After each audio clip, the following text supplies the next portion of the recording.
eu tenho visto que há uma tentativa geral de agora fingir que nada aconteceu. 8 de janeiro, eu estava completamente afastado do GSI. Não tinha mais contato com ninguém.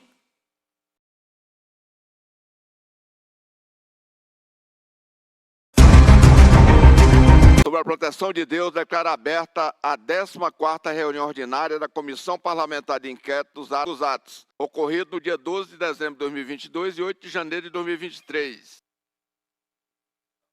Eu passo aos questionamentos. O senhor era um dos ministros mais próximos do ex-presidente Jair Bolsonaro, bem como um dos generais mais influentes no meio militar. Qual foi a sua postura a partir do resultado final das eleições de 2022? Reconheceu o resultado das urnas ou não? Eu fui, o tempo todo, extremamente leal ao presidente da República na época. E ele admitiu o resultado das eleições e eu, logicamente, o segui. E acho realmente que não havia outra solução. Tínhamos que acatar o resultado das eleições. Muito obrigado. General, após as eleições de 2022, pessoas que estavam no acampamento em frente ao quartel-general foram presas em decorrência dos atos do dia 8 de janeiro de 2023, por invasão e depredação de prédios públicos, como é o caso do influenciador Romário Garcia Rodrigues. O senhor recebeu essa pessoa em seu gabinete? Conhece essa pessoa?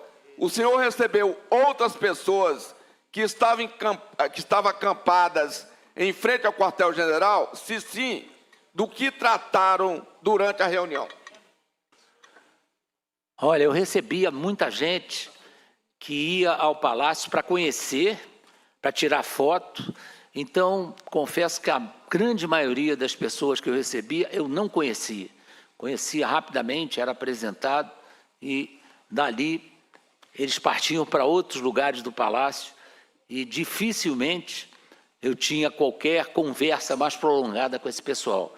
Como é o nome desse rapaz? Romário, né? O rapaz é o senhor Romário Garcia Rodrigues. Não conheço mesmo. O Romário que eu conheço é outro. O Romário Senador. que o senhor conhece é o jogador de futebol. Isso. Atual senador. Isso. Eu vou pedir para passar uma planilha ali que tem o nome desse cidadão, porque o senhor recebeu ele.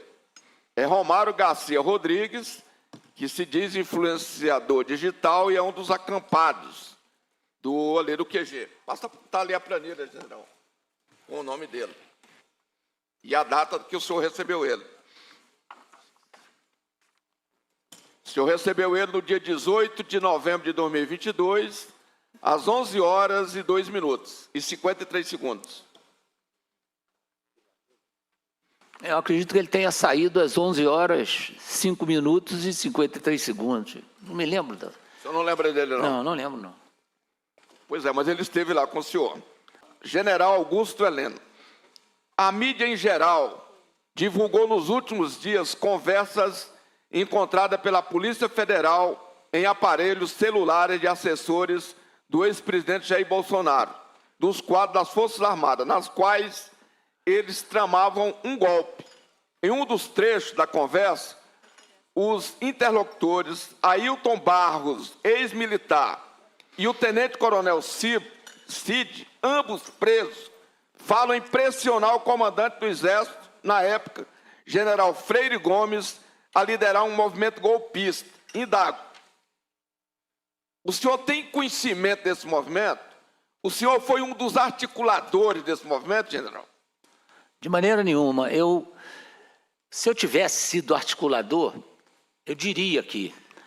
Mas eu acho que o tratamento que estão dando a essa palavra golpe não é um tratamento adequado, porque um golpe, para ter realmente sucesso, ele precisa ter líderes, ele precisa ter um líder principal, alguém que esteja disposto a assumir esse papel de liderar um golpe.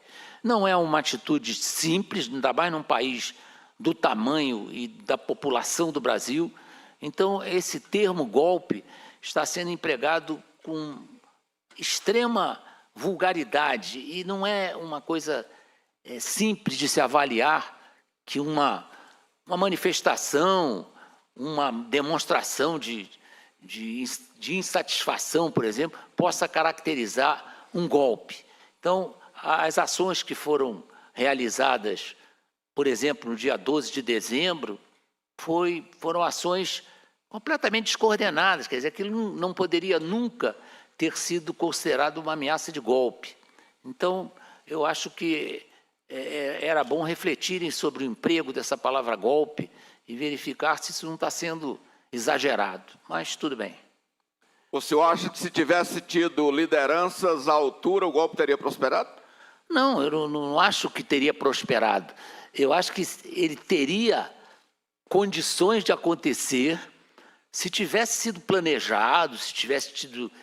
Isso é no mundo inteiro. Nós verificamos no mundo inteiro, vez por outra, acontece essa história de golpe, alguns bem-sucedidos, outros mal-sucedidos. Mas é um processo que não é assim, sair para a rua e vamos dar um golpe. Não é assim, ainda mais num país como o Brasil, com a extensão territorial, 8 milhões e 500 mil quilômetros quadrados, não é brincadeira, nem 220 milhões de habitantes é brincadeira para se conduzir uma ação dessa magnitude. Então, eu acho que a gente precisa moderar um pouco a utilização desse termo. General, é público e notório que grande parte de militares de altas patentes eram partidários do ex-presidente da República, Jair Bolsonaro. O senhor tem conhecimento de alguma reunião dos comandantes das 3 Forças Armadas para apoiar o plano de poder do ex-presidente, com o fechamento do STF, prisão do ministro Alexandre de Moraes, fechamento do Congresso Nacional e deposição do presidente eleito da mesma forma que ocorreu em 64? O senhor tem conhecimento disso? Não, jamais participei de reunião desse tipo, o presidente também não participou. Ele estabeleceu uma diretriz e seguiu rigorosamente o que ele tinha estabelecido, que era jogar dentro das 4 linhas da Constituição. Então, essas outras narrativas são fantasiosas, elas não aconteceram em momento nenhum e podem esquecer, isso não aconteceu. General Augusto Heleno, como disse acima, o senhor era um dos ministros mais próximos ao ex-presidente Jair Bolsonaro, além de ter grande influência no Exército Brasileiro. O ex-ministro da Justiça, Anderson Gustavo Torres, também fazia parte do núcleo duro do governo Bolsonaro. Comandava um ministério estratégico, como o do senhor, tendo sobre sua batuta a Polícia Federal, a Polícia Rodoviária Federal e a simpatia de grande parte das polícias estaduais.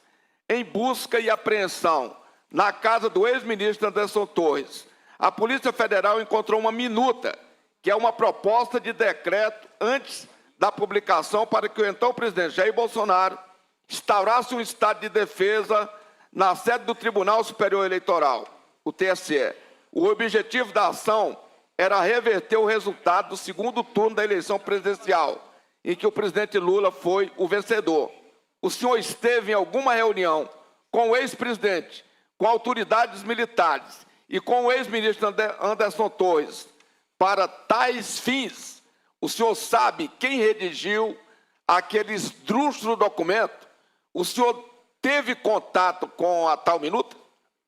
Não sei, não tenho a menor ideia de quem tenha redigido esse documento, jamais vi esse documento, jamais participei de reuniões com o presidente e não acredito que ele tenha participado, que tratasse desse assunto. Também esse documento é um documento apócrifo, pelo que eu sei, pelo que li na imprensa, é um documento apócrifo que fazia algumas conjecturas que nunca foram consideradas, porque era um documento sem credibilidade, sem uma construção que pudesse ser respeitada e colocada em execução. Então, eu acho que esse documento, tanto é que ficou exposto na casa, pelo que li também na reportagem, ficou exposto na casa do ministro Anderson Torres, que era um homem extremamente leal ao presidente e preparado, eu gosto muito dele, e foi uma página ruim da vida dele, esse acontecimento desse tal documento. Mas nunca ouvi falar, nunca tinha ouvido nada sobre esse documento. Mas foi encontrado na casa dele. Sim, é lógico que ele pode ter recebido isso de alguém, mas tanto não levou a sério que deixou o documento lá na casa dele, viajou, o documento ficou lá, ele nunca podia esperar que fosse ter uma busca e apreensão na casa dele, o documento era tão secreto que estava lá exposto. Então, não era um documento que merecesse todo esse cuidado. General, o senhor conhece o ministro do Tribunal de Contas da União, Augusto Nardes?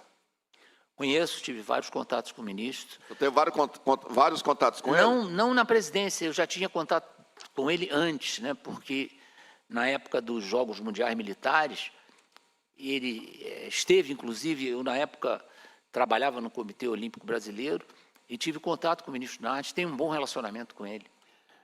General, tendo em vista que o senhor conhece ele, eu vou fazer uma pergunta objetiva para o senhor. Em áudio divulgado em um grupo de WhatsApp de representantes do agronegócio em novembro de 2022, o ministro Augusto Nardes, do Tribunal de Contas da União, afirma que está acontecendo um momento muito forte nas casernas, no Brasil, alegando ter informações, mas sem poder entrar em detalhes, ele garante que é questão de horas, dia, no máximo uma semana, 2 talvez, menos do que isso, para um desenlace bastante forte da nação, de consequências imprevisíveis. Em outro trecho do áudio, o ministro diz que esteve com o time de Bolsonaro na última semana, sem especificar, no entanto, se o atual mandatário esteve presente na reunião. Segundo ele, Bolsonaro, PL, que se recuperava de uma ferida na perna, em breve estaria recuperado e pronto para enfrentar o que vai acontecer no país. O senhor conheceu ou esteve reunido com o ministro Augusto Nardes para tratar desse assunto? O senhor tem conhecimento se o presidente Jair Bolsonaro esteve reunido com o ministro Augusto Nardes? Qual seria esse time do Bolsonaro? O senhor faz parte desse time? Mas antes da sua resposta, eu vou pedir para passar o áudio do ministro Augusto Nardes aqui no nosso telão, por favor.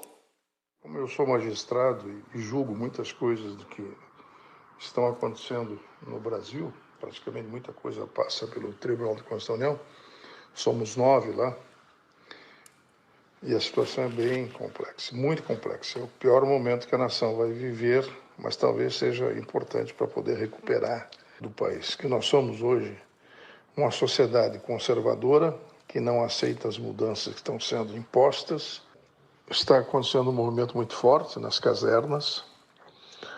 Eu acho que é questão de horas, dias, no máximo, uma semana, 2, ou talvez menos que isso, que vai acontecer um desenlace bastante forte na nação. Imprevisíveis. Vamos perder? Sim, vamos perder alguma coisa, mas a situação para o futuro da nação poderá se desencadear de forma positiva, apesar de ser o principal conflito que deveremos ter nos próximos dias ou nas próximas horas. Falei longamente com o time do Bolsonaro essa semana. Ele não está bem, está com ferimento na perna, mas tem esperança ainda, né? Tem esperança de poder se recuperar e melhorar a sua situação física e certamente terá condições de enfrentar o que vai acontecer no país. Eu vou repetir a pergunta para o senhor. O senhor conheceu ou esteve reunido com o ministro Nardes para tratar desse assunto? O senhor tem conhecimento se o ex-presidente Jair Bolsonaro esteve reunido com o ministro Nardes? Qual seria esse time do Bolsonaro? O senhor fazia parte desse time? O senhor, general, faz parte desse time alegado aqui pelo Augusto Nardes? Não, eu realmente, o que o ministro conta aí, e nada do que ele fala aconteceu, então já é uma história meio fantasiosa. Eu nunca conversei com o ministro Nardes sobre esses assuntos. E não me lembro, posso não ter presenciado, eu tinha um acesso permanente ao gabinete do presidente, conversava com ele, sempre fui extremamente leal, continuo a ser, né? E acho que dever de um ministro de Estado ser um ser político. Mas eu era um ser político. Agora, os que me cercavam, não. Essa história de time do Bolsonaro, todos os presidentes da República, eu trabalhei diretamente com 3, tem uma equipe que é mais próxima dele, em que ele confia, em que ele pode tratar de determinados assuntos que são mais reservados.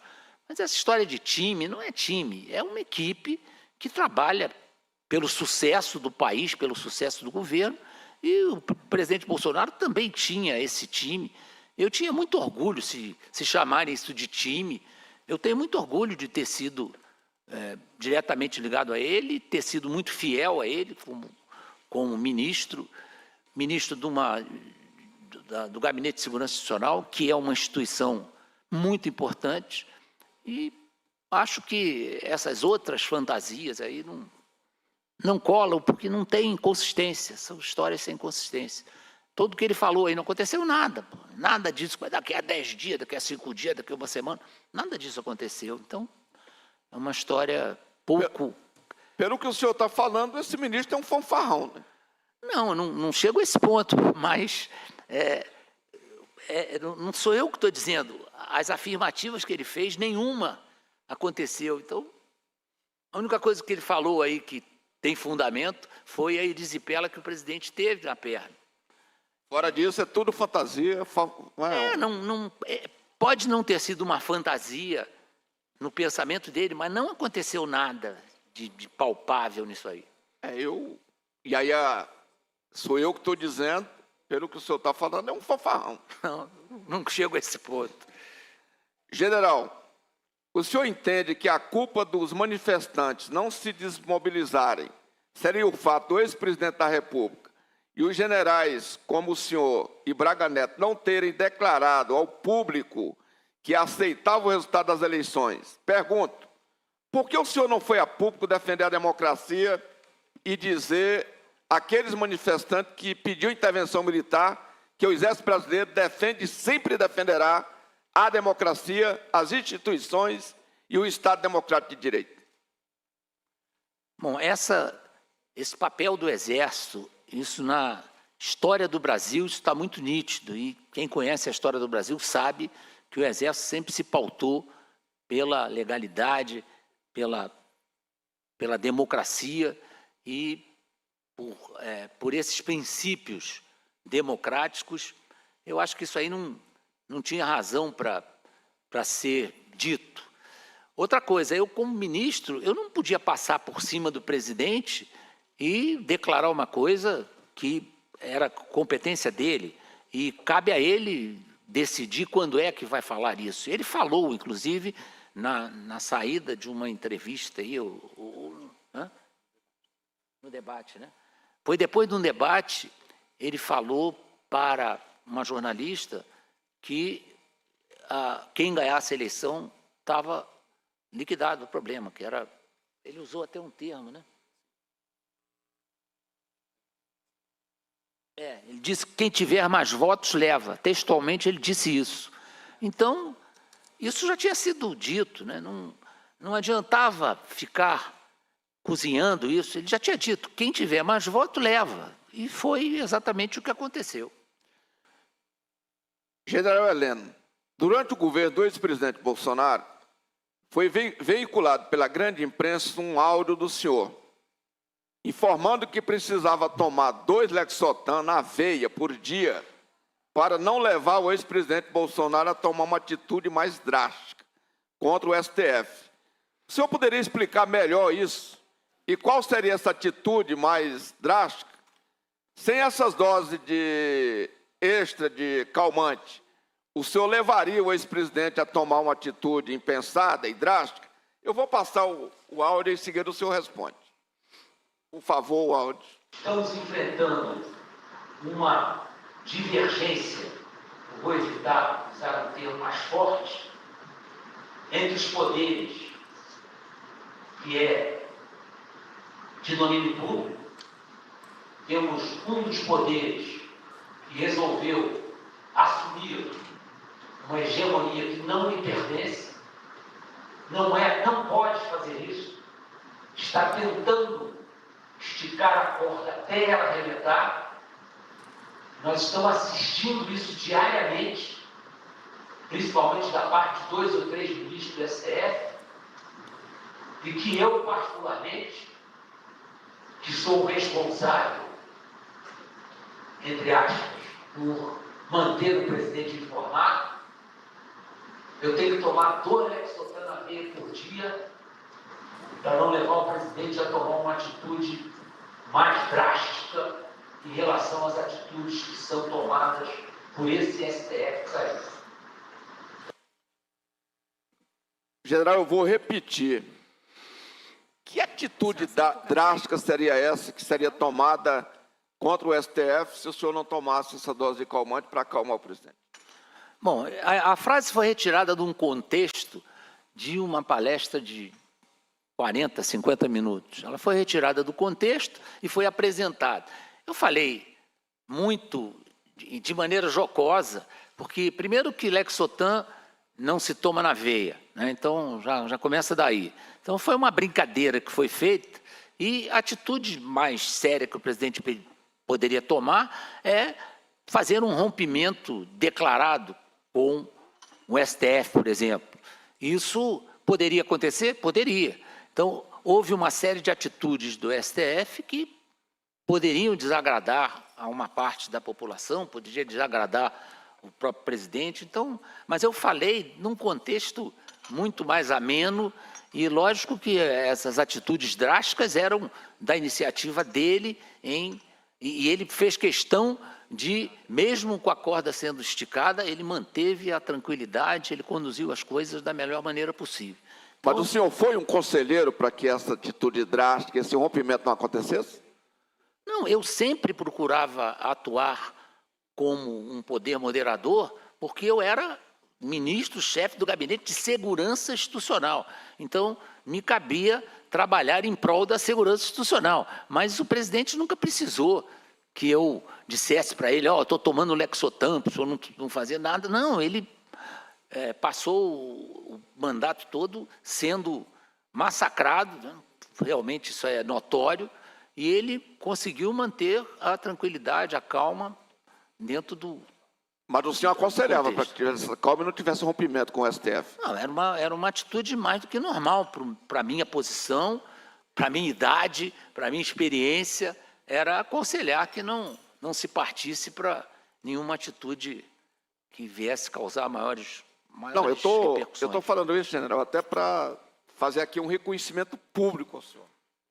O general do Exército Brasileiro, se o senhor aconselhou para que não tivesse esse rompimento institucional, para que não tentasse fechar o Supremo Tribunal Federal, o senhor está de parabéns e eu quero reconhecer aqui. Muito obrigado. Eu não fazia sem essa intenção de ser parabenizado, mas agradeço pelos parabéns. General, o ministro Ricardo Capelli, ao assumir interinamente o GSI, informou que o senhor tem muito a explicar, que pilotou um carro por 4 anos e estragou o mesmo, avariando e contaminando para o general G. Dias. Na mesma toada, ele levanta a questão de quem seria a culpa pelos atos do dia 8 de janeiro de 2023. Do motorista que conduziu um veículo por 4 anos ou de alguém que estava com o carro há apenas 6 dias. O que o senhor teria a explicar sobre isso, general? Eu lamento que o doutor Capelli conheça tão pouco do GSI, né? Ele realmente não conhece nada do GSI e a acusação que ele faz é totalmente infundada, né?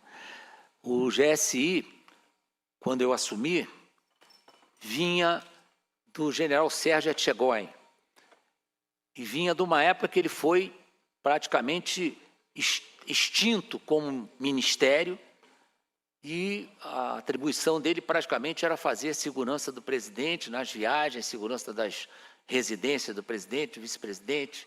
Então, a missão do GSI tinha sido bastante condensada no final do governo presidente Dilma Rousseff. E a verdade é que o doutor Capelli não conhece nada de GSI. Eu recebi o GSI do governo Temer, muito bem estruturado, muito bem trabalhado pelo general Etchegóin. Eu mexi muito pouco no GSI, mantive praticamente todo o pessoal, uma boa parte vindo do governo Dilma, e coloquei pouquíssimos meus amigos, entre aspas, que eu conhecia funcionalmente. A grande maioria do GSI é de militares. Eu jamais fiz qualquer comentário político no GSI. Quando eu fazia palestra no GSI, eu procurava fazer orientação em relação a atitudes em viagem. As viagens do presidente eram muito dinâmicas, às vezes 3 viagens por semana, o que significava que nós teríamos que botar na rua 3 escalões avançados, todo esquema de viagem, 3 dias da semana, não era fácil. E eu nunca conversei sobre política com os meus seguidores, agora mudou esse termo, né? Subordinados, agora é colaboradores, né? Eu não tinha com meus colaboradores nenhuma conversa política, de maneira nenhuma. A primeira pergunta, general, beleza. No que o senhor terminou de falar aí sobre o GSI. Nós vimos o major, naquele dia 8, dentro do Palácio do Planalto, a grande mídia mostrou, até ele dando água, de certa forma, ali tranquilo, assim, né? E o general G. Dias disse que ali era uma forma de conduta dele, na situação em que se encontrava o palácio. O senhor concorda com essa forma? O senhor, como que foi chefe do GSI, general ministro, a conduta do general G. Dias naquele dia, o que o senhor atribui à conduta dele? Eu não tenho como comentar isso aí. Eu fui saber quando vi os filmes. É muito difícil a gente fora do problema. Eu estava em casa, eu já estava completamente fora de qualquer situação. Então, fica muito difícil a gente comentar atitudes onde há um foco em cima de uma determinada ação. Não sei o que está acontecendo em volta. Qualquer comentário que se faça provavelmente será leviano, né? Não vai ter consistência. E eu não tenho condições de comentar isso. Assisti os vídeos que passaram e não tenho condições, não tenho dados para fazer qualquer comentário em relação àquilo. Não sei quem é que estava em risco, quem é que não estava em risco, quem que estava ali, quem estava de serviço, quem não estava, não tenho a menor ideia. O referido major, ele foi nomeado, foi, né, indicação do senhor para o GSI, o major que aparece nas imagens, que me foge o nome dele? Não, indicação minha direta não foi. Eu tinha cerca de 1000 colaboradores no GSI. 90% ou vinham por indicação das forças ou já estavam no GSI quando eu cheguei. No GSI quando eu cheguei, então, eu não tenho maiores informações sobre... Não tenho na lembrança quem... Alguns, é lógico, eu me lembro que trabalharam comigo em outras situações, eu ou mantive no GSI, porque eram meus conhecidos, ou eu levei para trabalhar comigo porque tinha confiança. Mas 90% permaneceram nas suas funções quando eu cheguei e ficaram todo o tempo que foi autorizado pelas respectivas forças. Porque o GSI, por exemplo, no caso dos militares, ele recebe as indicações, as nomeações das forças, né? A Marinha indica, a Polícia indica, a Polícia Federal. A gente não dá nome. Entendi. Normalmente a gente pede a indicação e vem... Dá um perfil que... Isso. E as indicações têm sido muito boas. Eu passei 4 anos no GSI, não tive aborrecimento praticamente nenhum com os servidores do GSI, eram muito competentes, muito dedicados. O período do presidente Bolsonaro foi um período duro para o GSI, muitas viagens, muito movimento para lá e para cá, e nós sabíamos que era uma tarefa difícil, mas eu confiava muito na qualidade dos meus funcionários, dos meus colaboradores. servidores. Colaboradores. É comum, o general Heleno, vários militares passarem de um governo para o outro, ou seja, serviu ao presidente Bolsonaro, serviu ao antecessor Michel Temer, e vai passando, porque o militar é de Estado, né? Eu sempre digo que o militar ele está ali para cumprir a sua função, as ordens. Passar de um governo para o outro é comum? É comum, é claro, porque primeiro que não há uma quantidade de gente para ficar trocando. Além disso, não há conotação política nenhuma nessas nomeações, nessas indicações.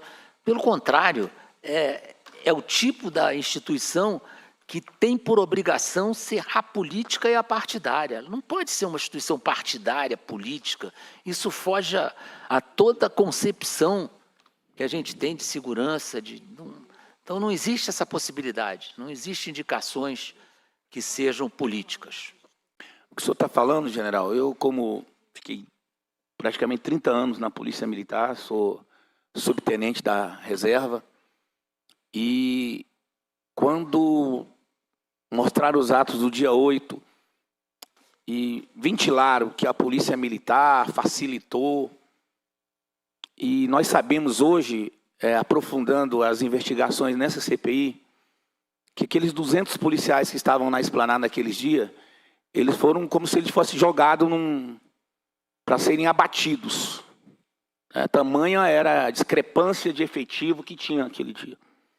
E uma repórter me perguntou sobre a possibilidade desses policiais terem facilitado. Eu disse o seguinte: o militar, a polícia militar, não só do Distrito Federal, ela serve ao Estado.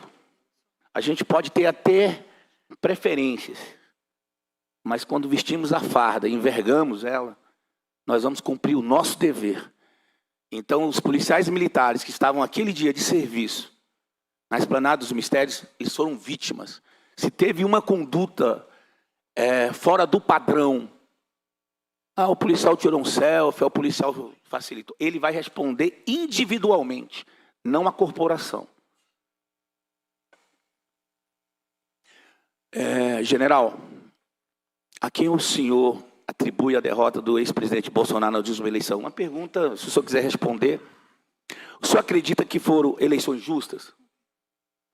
O que houve igualdade de poder entre os dois principais candidatos? O senhor acha que se o presidente tivesse perdido a eleição, e como todos os outros, tivesse reconhecido a derrota, ligado para o presidente Lula, o senhor acha que não teria acalmado os ânimos de todos ali que estavam naquele acampamento, que estavam fazendo aqueles movimentos? Se o presidente pegasse e falasse, vamos para a oposição, vamos receber essa derrota. Eu mesmo, todos aqui que foram para, já perdemos eleições. Eu perdi 2 para chegar ao parlamento. Então, o que a gente faz? A gente fica, recolhe na tristeza, no luto, e vai para frente. Vamos para a oposição, vamos trabalhar para recuperar, para poder voltar. É assim. Né? Você acha que se o presidente tivesse feito isso, teria abafado qualquer tipo de investida? Deputado Hermeto, eu realmente não tenho concepção. Não, eu não tenho uma opinião firmada sobre isso. Né? Os fatos é que produzem essas reações. Eu não tenho condições de avaliar o que aconteceria se houvesse esse reconhecimento, se houvesse... Aí não, é muito difícil avaliar.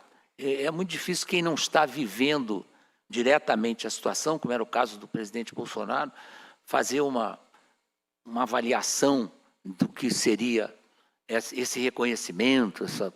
Eu tenho a impressão que ele simplesmente considerou a vitória e resolveu sair de sintonia. E eu acho que, sei lá, eu não tenho... É o tipo da decisão pessoal e intransferível, né? Não tem como eu avaliar isso. Eu só fiz essa pergunta porque Não, agradeço a sua pergunta. Disse que era muito próximo, né? Então o senhor tinha... Não, eu era conversa diária próximo, mas não tinha condições de avaliar essa outra atitude.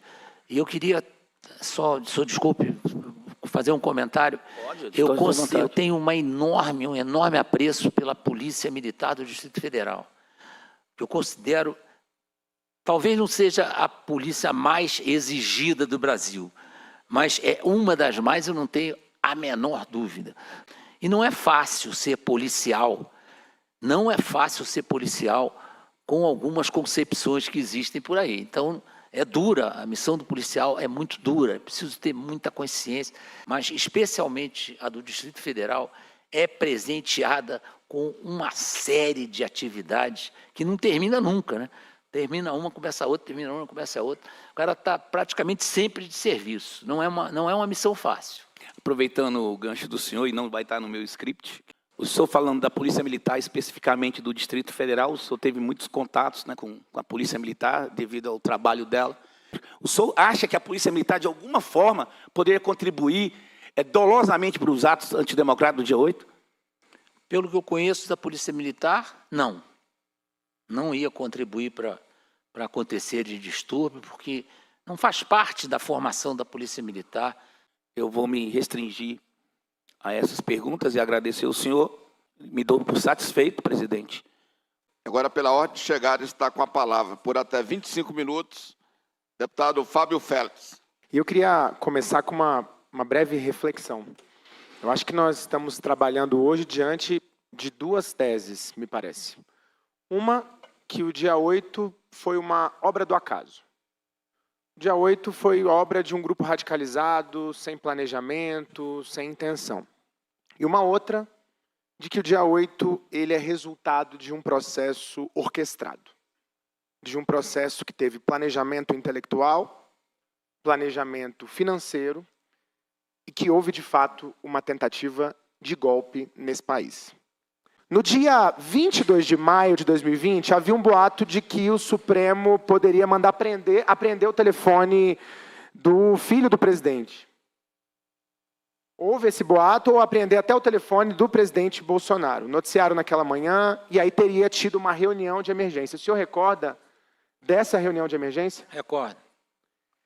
A imprensa divulgou que o presidente da República estaria se articulando para fechar o Supremo Tribunal Federal. Isso é verdadeiro? Não. E quem estaria nessa reunião? Eu estava, tinha umas 3 ou 4 pessoas. O senhor lembra quem? Que tinha chegado, não. Havia chegado a notícia que o ministro Celso de Mello iria mandar apreender o telefone do presidente da República. Eu era o ministro-chefe do Gabinete de Segurança Institucional. Que segurança institucional nós íamos passar a viver a partir do momento que o telefone da maior autoridade do país... Mas era um boato ou tinha uma decisão judicial assinada? Não foi boato. O ministro declarou isso. Não foi boato. Então eu fiz uma nota... Ele mandou a PGR se manifestar sobre o assunto, mas ele não decretou. Não, eu também me antecipei a que o fato acontecesse. Porque ia ser uma desmoralização para o presidente da República entregar o celular dele apreendido. E não seria uma desmoralização para a harmonia dos poderes o presidente da República se negar a submeter uma decisão judicial? Não, mas isso não aconteceu. Ele não se negou. Eu apenas alertei que era uma atitude extrema, que eu não considerava uma atitude, vamos dizer, válida naquele momento, e alertei que isso podia trazer sérias consequências. E o senhor, posteriormente, assinou uma nota. Isso, do a nota Gabinete de minha. Segurança Institucional. Isso. O senhor não acha que é uma nota intimidatória à harmonia Não, dos intimidatória não, é uma nota realista. Não é intimidatória. Que intimidatória? Não tenho tropa poderes? É na função mão. do Isso é o que Gabinete eu de falei Segurança do golpe. Institucional? É claro que é. Intimidar o ministro do Supremo Tribunal Federal? Eu intimidei o ministro Supremo Do com meu isso? ponto de vista, Espero que general. não. Eu espero que não tenha intimidado ninguém. Do No meu meu ponto de vista, eu não intimidei Do ninguém. meu ponto de vista, Não um tenho ministro tropa. E de não Estado, tenho cadeia, não tenho autoridade para prender ninguém, não mas o senhor é um intimidei ministro de ninguém. Estado que é referência de uma força importante que é o Exército Brasileiro. Não, não era O mais senhor era? referência. Eu já estava afastado do Exército. Ah, mas o senhor é há 11 um dos mais antigos generais, como o Vilas Boas, quando fez o tweet em relação à prisão no Supremo. O senhor era, com certeza, uma referência para um grupo grande da sociedade naquele Nunca passou momento. na minha cabeça essa história de referência, não ser referência. Eu sempre fui um camarada que fazia minhas coisas sem preocupar com repercussões. Importante que a gente precisa preservar. Também acho Não acho que fundamental. caiba ao ministro de Estado intimidar ou É um fundamento do atacar. Estado democrático de direito. Exatamente. Atacar a independência do Supremo Tribunal E Federal. precisa haver dos dois lados. O senhor acredita nas urnas eletrônicas, na justiça eleitoral brasileira? Acredito em termos. Eu acho que é preciso que haja evolução na urna eletrônica para que ela seja totalmente confiável. E hoje ela não é houve- confiável? Não, houve uma série de questionamentos em relação à confiabilidade da urna. Isso é normal num regime democrático. Isso é normal. O resultado da eleição foi respeitado, temos um novo presidente, temos novos parlamentos. Então, isso aí é absolutamente normal num regime democrático. Em julho de 2022, Bolsonaro fez uma reunião com embaixadores para apresentar dados falsos sobre as urnas. O senhor estava nessa reunião? Eu estava na reunião, não participei. Essa reunião hoje é Estava. investigada também pelo Supremo Tribunal Federal Muito e bem. pela Justiça Eleitoral. Sim. O senhor acha correto, praticamente na antessala da eleição, o presidente da República chamar embaixadores de outros países para desacreditar as urnas eletrônicas e a Justiça Eleitoral brasileira? O senhor está entrando em assuntos que não são da alçada dessa CPMI. Eu não tenho que comentar assuntos da história do Brasil aqui, senão nós vamos sair daqui 3 horas da manhã. Não, não Mas gerou os preocupação ass- no senhor a segurança do presidente da República eleito? Mas como você não tinha nenhuma responsabilidade sobre isso? O GSI não tem poder de polícia. Então é o tipo do assunto que o GSI não tem que entrar. Eu cuido da segurança do Palácio, reforcei a segurança do Palácio. Ninguém esperava aqueles acontecimentos, foi totalmente inesperado. A razão principal parece que foi a prisão do cacique, né? Foi. Chavante. O colunista Guilherme Amado, certa vez ele deu uma notícia, uma nota no portal Metrópolis, dizendo que alguém gritou, perguntando para o senhor se o ladrão subia a rampa. Essa era basicamente a frase de efeito da extrema-direita brasileira nesse contexto. E que o senhor teria dito não. Isso é verdade? Não tinha nome na pergunta e eu continuo achando que ladrão não sobe a rampa. Continuo achando isso. Não tinha nome na pergunta. A pergunta é como se eu perguntasse ao senhor hoje... Não, mas o senhor acha correto responder para nós dessa forma essa pergunta? Porque nós estamos A falando... pergunta- Nós estamos num contexto, assim... Estava contextualizado. O senhor era uma liderança desse setor político, esse setor estava acampado na frente dos quartéis. É porque eu acho que, me parece incorreto o senhor responder dessa forma para nós, porque, desculpa, com todo respeito, me parece uma brincadeira com a nossa inteligência. Por quê? Porque perguntaram para o senhor, o ladrão sobe a rampa e o senhor... Pô, eu estava dentro do carro e apareceu uma pergunta que eu nem me lembro exatamente, mas eu tenho certeza que não tinha nome. Ladrão sobe a rampa? Não. Porque tem um vídeo, porque primeiro o senhor negou que tinha respondido a pergunta, e depois o vídeo apareceu, e aí hoje a Porque resposta é que o senhor não A sabia quem ideia era o que eu ladrão. tinha é que tinha acontecido várias perguntas da mesma hora. Tá? E eu respondi não. Aí atribuíram esse não à pergunta se ladrão sobe a rampa. Não tem maior problema nisso, não. Eu acho as narrativas é que são... Eu fico um pouco Muito impressionado mesmo. O colunista Paulo Capelli, do portal Metrópolis, publicou que o general ex-GSI disse que o PT tem cleptocrata disfarçado de político. Ele teria feito publicações contra o PT, ali no momento da véspera da posse, ele ocupava esse cargo. O senhor acredita que ele pode ter prevaricado no dia 8 de janeiro das suas funções, porque ele estava ainda no cargo das suas funções no GSI, ou que, enfim, de alguma forma poderia não ter agido pelas suas convicções políticas? Um dos objetos dessa CPI é avaliar se houve prevaricação de agentes públicos. Pelo que eu conheço do general Penteado, acho que ele jamais faria isso. Mas não posso dizer nada, porque no dia 8 de janeiro eu estava completamente afastado do GSI. Não tinha mais contato com ninguém. Eu tenho visto que há uma tentativa geral de, agora, fingir que nada aconteceu. Que o dia 12 de dezembro não aconteceu, que o dia 8 de janeiro praticamente não aconteceu e foi uma obra do acaso. E eu acho que isso é muito preocupante para a democracia brasileira. Eu acho que é preciso que nós tenhamos coragem para investigar aquilo que, de fato, se armou nesse país. É a tal história da narrativa.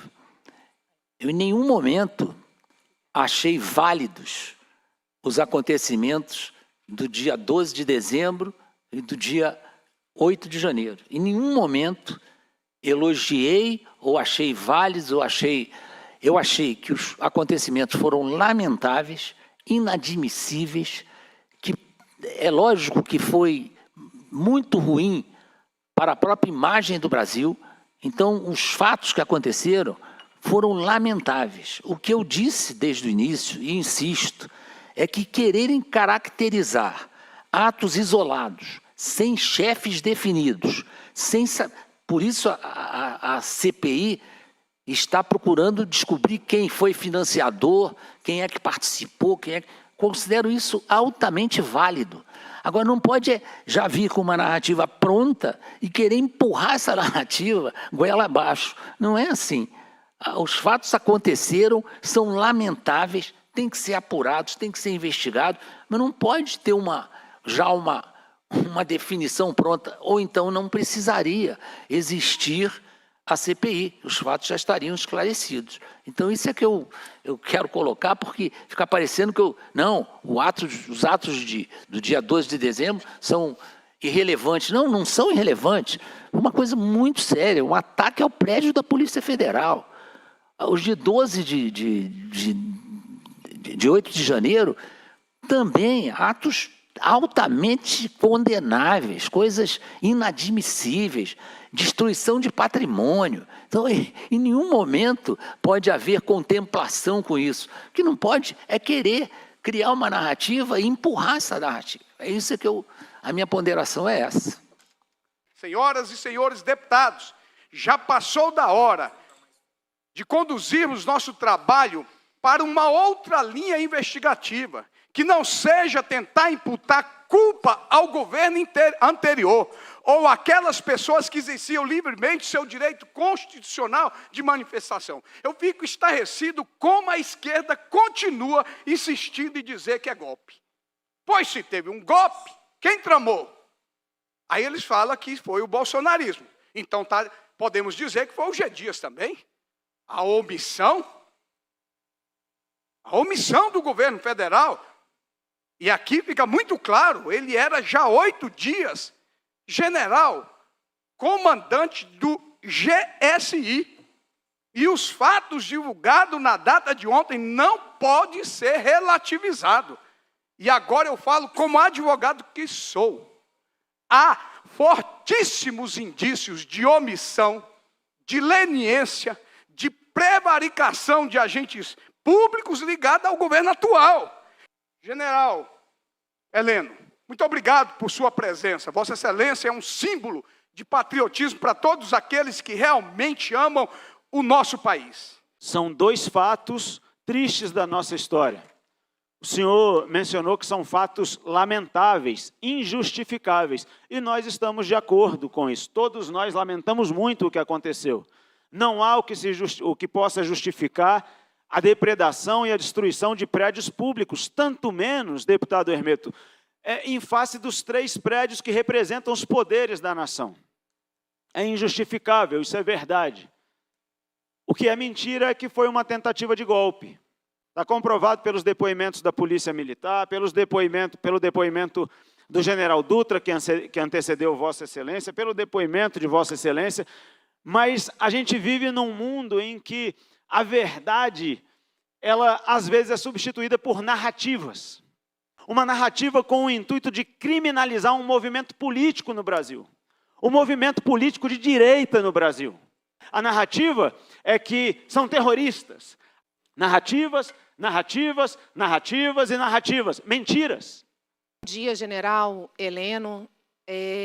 Desejo a todos que tenha Deus no coração, verdadeiramente, que Deus nos abençoe nesse momento. Eu já tive com o senhor em comissões que tinham deputados de esquerda e direita, o senhor sempre muito claro, sempre muito responsável e sempre muito cortês, apesar de que alguns parlamentares não foram com o senhor.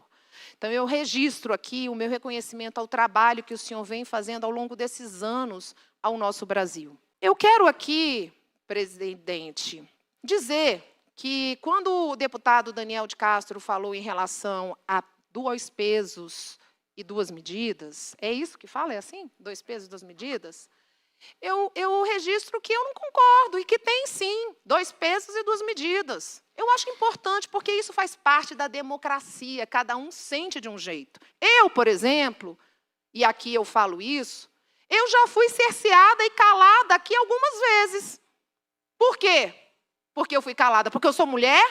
Porque eu falo o que não querem ser, o que não querem escutar? Eu já fui calada algumas vezes, inclusive pela essa presidência. Então, tem 2 pesos e 2 medidas.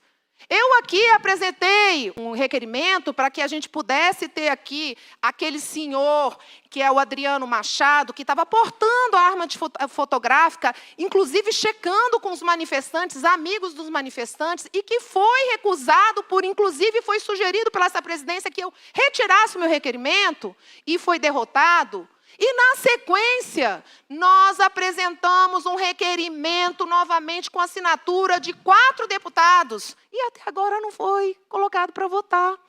Cadê a imparcialidade? E eu estou dizendo que eu sinto diferente. Não foi falado aqui pelo deputado que me antecedeu, que é da esquerda, falando que ele sente que foi um golpe? Eu digo, aqui eu sinto, sim, que tem 2 pesos e 2 medidas. Eu sinto isso. Eu quero fazer uma pergunta para o senhor.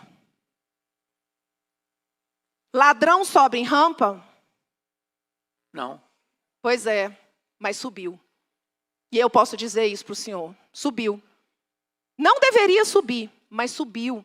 E foi dito aqui por um parlamentar que se sentiu ofendido, porque o senhor acha que ladrão não sobe em rampa. Eu também acho que ladrão não sobe em rampa. Mas a população brasileira votou com 50 e poucos % que ladrão sobe em rampa. E eu tenho que respeitar. Eu tenho que respeitar, como o senhor respeitou. O presidente da CPMI, o deputado Arthur Maia, um colega meu de parlamento, que foi presidente da CCJ, uma das comissões mais importantes da Câmara Federal, um democrata, falou algo importantíssimo na abertura dele. Ele falou, a liberdade e a democracia, nós temos que saber e exercitar, ouvir o que a gente não quer ouvir. E eu respeito a todos os parlamentares aqui. Uns acham que é golpe, outros acham, e eu estou com esse grupo, que golpe é outra coisa. Golpe é receber um ditador e dizer que ele é um pacifista e que ele é um democrata. Não é ninguém que me contou, não. Eu vi um parlamentar aqui nessa casa falando, vai lá na Venezuela. Eu fui lá na Pacaraima conhecer a operação do Acolhida. Eu vi o que está sendo feito. Eu vi. São centenas de venezuelanos. Eu vou aproveitar e depois passar um dia aqui, passando fome, sendo recebido pelos brasileiros, sendo acolhidos pelo Exército Brasileiro. Quanto custa isso? Eu estive na CPI do BNDES. Eu vi, eu não estou falando, eu acho, eu sinto. Eu vi a ladroagem que foi feita. E um país que está nos devendo quase 12 bilhões. Eu vi uma jornalista sendo atacada. E todos nós vimos. Cadê as feministas? Cadê os direitos humanos? É isso que eu sinto. Eu sinto é vergonha. Eu sinto vergonha, general. Eu sinto vergonha porque eu sou uma brasileira, como foi dito aqui, que defendo sim e que amo sim esse país. Defendo sim a nossa bandeira verde e amarela. E eu vejo que aquelas famílias que foram ditas aqui por várias pessoas que participaram, que nunca encontraram armas, nunca encontraram nada do que foi falado aqui, eram pessoas que estavam querendo, sim, defender as suas crianças, defender as suas famílias. E eu vi mais de 1.500 pessoas presas. Mulheres presas, mulheres de 60, 70 anos, crianças levadas junto. É isso que essa CPI tem que investigar. Eu quero saber por que o senhor está aqui. O senhor não era o responsável pelo GSI naquela época, dia 8 de janeiro. O senhor deixou a pessoa que fraudou um relatório G. Dias, que esse sim tinha que estar aqui, e tem que estar aqui. Fraudou um relatório omitindo. Gente, vamos parar para pensar e vamos ser, sim, outras pessoas que, de repente, defendem o Estado democrático, o Estado de direito. Cadê o general G. Dias, que tem que estar aqui, porque ele fraudou, ele serviu água para manifestante. E aqui eu quero registrar, como o senhor falou, bem disse, que todas as pessoas que invadiram prédios públicos, todas as pessoas que depredaram os prédios, elas sejam altamente punidas. Mas um portador de máquina fotográfica tirando foto está sendo colocado como desculpa aqui, sigilo da fonte. Sigilo da fonte, se todo mundo sabe qual era a fonte dele, eram os manifestantes. Que vergonha! Eu me sinto, às vezes, envergonhada, já falei isso algumas vezes, e me sinto envergonhada com o nível da falácia que está sendo feito. E eu, mais uma vez, general, eu digo, ladrão não deveria subir na rampa. Eu não estou satisfeita com o resultado das eleições. Eu tenho esse direito. Eu tenho esse direito. E todos os brasileiros têm esse direito. Isso não significa que eu não posso respeitar. O respeito é muito diferente do meu sentimento. Não quero não, obrigado. General, eu aproveito esses 6 minutos que estão aqui para ler aqui 281 presos políticos atualmente, mais de 300 emissoras de rádio com licenças canceladas, mais de 50 sites de notícias bloqueadas na internet, e ministros, ex-ministros falando, terror de Estado. Se cometeu violação dos direitos humanos de maneira generalizada e sistemática. Execuções arbitrárias, tratamento cruel, tortura, que constituem crimes à lesa humanidade. Nós tivemos, sabe o que é isso aqui? É o ditador Nicolás Maduro, o presidente da Venezuela, que não é reconhecido por muitas nações e que é procurado, e que o presidente da República gastou dinheiro público para recebê-lo com honras. É uma vergonha. E agora, nós estamos, esse ano, com mais de 1.500 pessoas que foram presas, usando tornozeleira. Posso dizer que quase 300 continuam presas políticas. Nós tivemos a tentativa de cerceamento da imprensa, da liberdade de expressão, com o projeto Fake News. E agora estão dizendo que tudo o que é sentido, eu sinto que é golpe, agora quem não sente que não foi, que foi simplesmente a defesa, sim, da família brasileira, a defesa, sim, de uma liberdade econômica, porque as ações vão acontecer. Nós não podemos aceitar nos calar. Parabéns, general. Que Deus o abençoe, abençoe o senhor, abençoe a sua família. E que mais pessoas, com a coragem, com a inteligência do senhor, continuem se posicionando. Que a nossa liberdade é, sim, constitucional. Que Deus abençoe, muito grata.